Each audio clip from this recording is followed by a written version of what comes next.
Hey everyone, Pastor Paul here. Oh my goodness, I had a tough video this week because I recorded during a thunderstorm.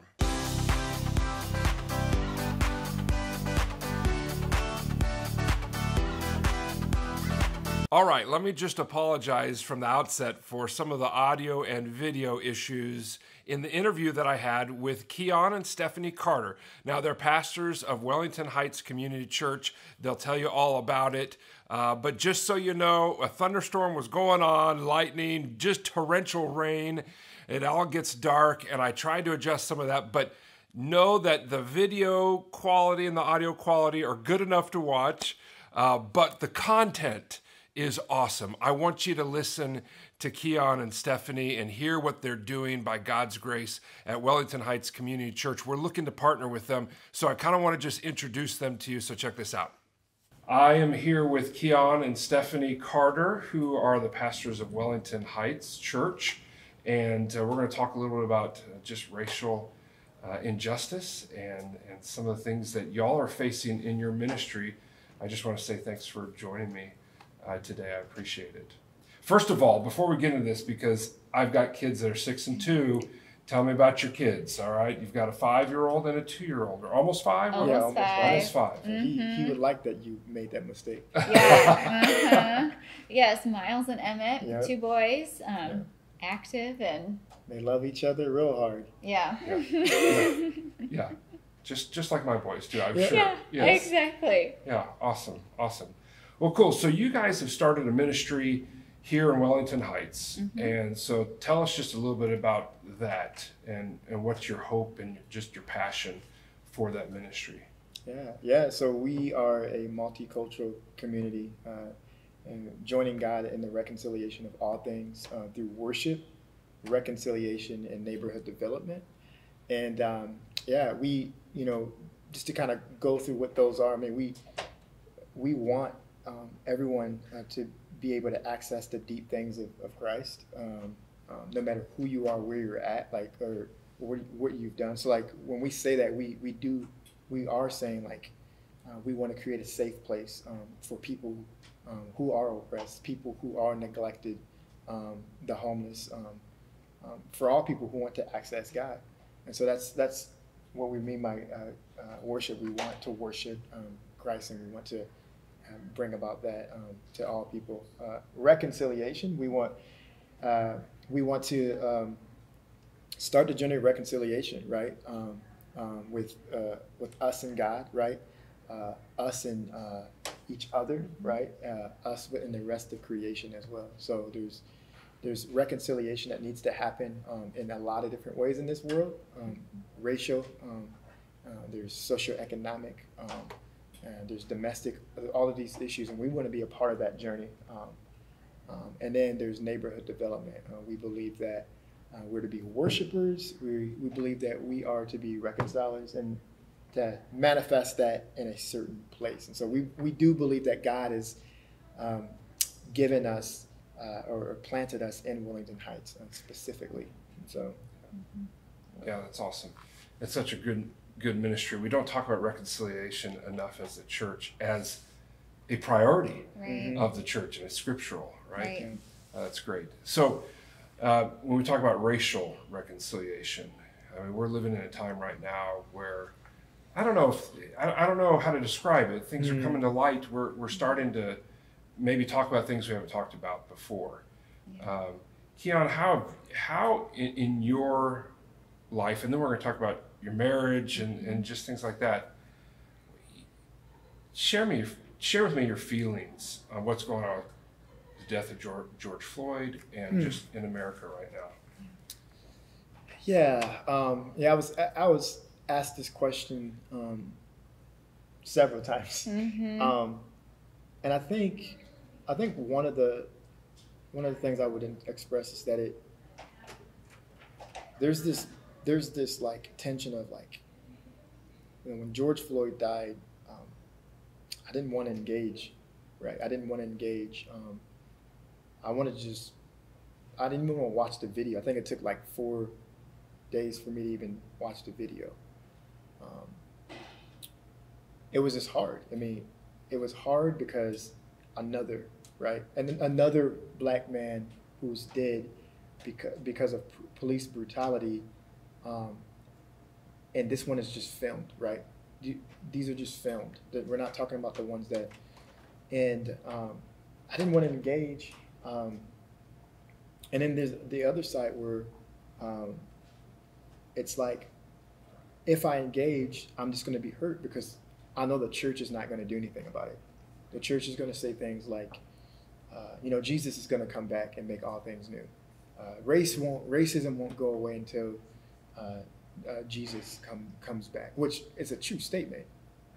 But aren't we called to be reconcilers? Aren't we called to be the light and the salt? And so for me, that's the feelings that I had when George Floyd died. When I finally watched the video, just a world of emotions. I think that the white evangelical world may have been able to see this one partly because of the pandemic. We're all kind of at home and no distractions, right? But I think also that this one for, I think, many people watching the full death was the thing that kind of woke everybody up to, wow, this is an issue. Mm-hmm. I think for African Americans, this wasn't. His life is a image of God. We love him. But this was normal for us. This wasn't a shock for us, right? But it was the last straw, and I think that's what we're seeing right now, both with black and white, and really people of all races and even countries are starting to see like there needs to be some reform, and I think so that was my thoughts on kind of the George Floyd thing. Mm-hmm. Yeah. I always think so much of this it involves our whole family. So how's this been for your family? You've got 2 young boys, right? Mm-hmm. You're living in Wellington Heights. I mean, Stephanie, you want to talk to that at all? Yeah. It's been difficult to process with our kids, mm-hmm. and we're obviously in pain because we see it's an overt act of racism, but there's so much covert or silent racism that happens to not only Keeyon, but to our boys already at the young ages that they are. Our oldest had his first major racial experience where he was patted down in a store for having his hands in his pocket at age 2.5.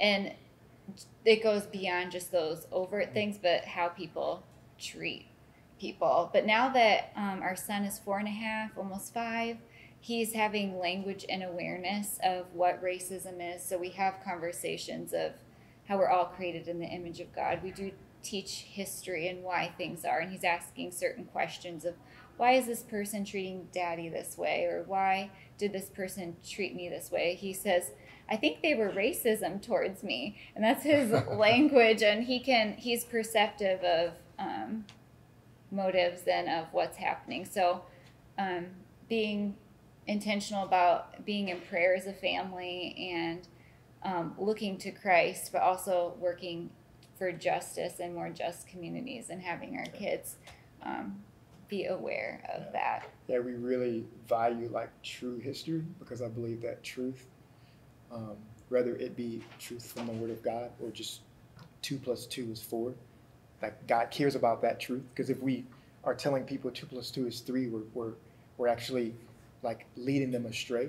So like all truth needs to be told, and we want to tell our kids truth about what has actually gone on in our past and what's actually going on, so that God can use them and God can do with them, and not be not believe a Cinderella story of our nation. Because I think that if we tell the truth that God can do some really good things, not only in our city, but in the church as well. Yeah. So. And we put together a list of helpful resources. We had a lot of people asking us questions like, how can I learn about what's going on? So we put together a faith and anti-racism resource list, not only for like parents, but also for kids on how you can talk to your kids about what's going on from a faith perspective, but also as an adult, how can we start to engage this conversation of the intersection of my faith in Jesus and race and justice, and how can we do that in a holistic, gospel-centered way? So we have that on our website as a resource for people who are interested in taking a step in learning. And because I think that we've done that for this reason, many reasons, but this reason. Oftentimes in church, and especially in white evangelicalism, and I've been a pastor in white evangelical churches for the last 5 years, and so the discipleship doesn't touch on race, it doesn't touch on gender, it just tells you that this is bad, and that's it. And Jesus is against this, and Jesus is against that. But we're not actually discipled. We're not actually having discussions. We're having maybe heated battles if someone's believes this or not, and then you can be dismissed. And I think it's really important for us to be able to dive into those discussions and conversations without presuppositions. And I just think that that's the walk of a Christian, the walk of someone who's following Jesus. And so we want to bring about and give people resources that can help them in this thought, because the church isn't discipling people, and that's not to say the church isn't doing, like the church is failing. No, it's just to say the truth. And we want to come alongside churches. We want to come alongside people and give resources that they and can walk together. And walk together in it. It's about reimagining how discipleship is and including this into a piece of our relationship with one another. Yeah. So real quick, give us your website. We'll come back to this, but give us your website where we can find that resource. Yeah, so it's www.wellingtonheightscommunitychurch.org, and if you go to the media tab, it'll be faith and anti-racism resources on the bottom. Awesome. Awesome. So I've just two final questions. So what would you say, we talk about reconciliation. What would you say the need is for the Christian church in America right now in the midst of racial tensions? What if you could give one piece of advice to the church as a whole, what would it be? I think reconciliation, it's a journey. It's not just a one-time conversation or reading one book and then moving on, but it's a journey that takes a long time, and it's filled with humility and unlearning as much as learning, and paired with action and justice, to kind of give a wrap up of what reconciliation is, how it's needed. Yeah, I would echo that, and I would just say, like listening and learning from those who are not like you. And I think that and I don't want to be careful with that, because I think a lot of times what people can do is they can use the model minority. They can use people like a Candace Owens or a Vadi Bachman and say, well, this is a person that doesn't look like me, and they agree with everything that I agree with. So that's what we believe because this black person said it. And it's like, no, we're complex.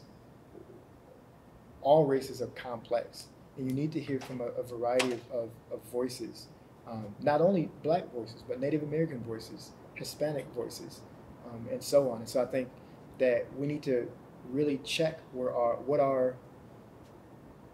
we are listening to different voices, are we listening to the voices that we already know we agree with, because they share our political or conservative or liberal, whatever it is? Are we only listening to those voices because we know kind of what they're going to say?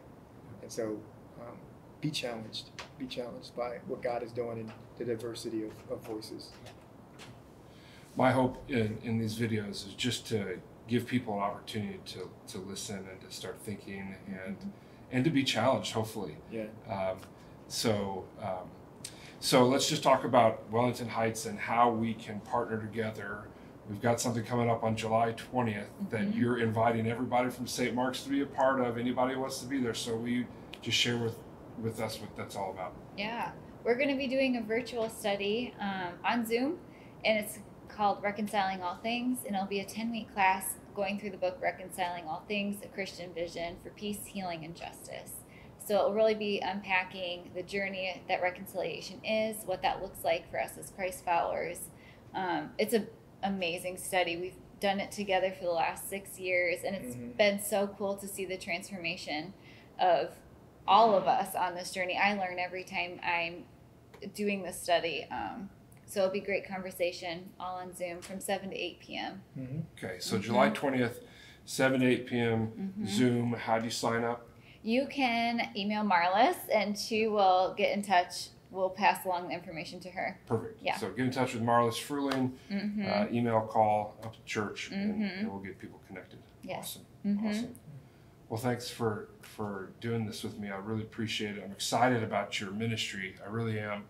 I just love reconciliation and building that into your mission, right? I mean, that's awesome. So I pray God's blessings upon y'all.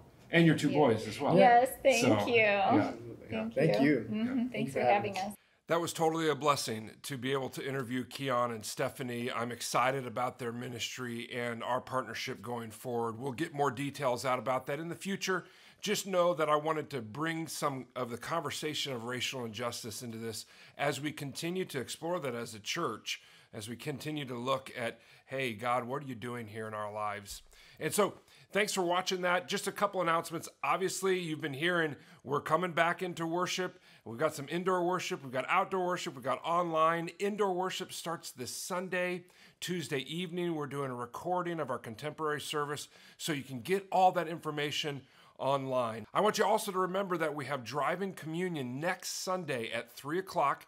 So it's July 19th at 3 o'clock. So you're invited to come to that as well. And then finally, the last thing I want to just share with you quickly here is that FLY is looking for people to help out with, FLY stands for Feeding Local Youth, people to help out the week of July 20th. And so if you are available and willing to help, we would sure love for that assistance. By the way, they are feeding 3 times as many people as they usually would this year because of many different circumstances, obviously, in our lives. So any support that you can give would be awesome. God's blessings. Thanks for watching this, and blessings as you connect faith and life every day. Talk to you soon.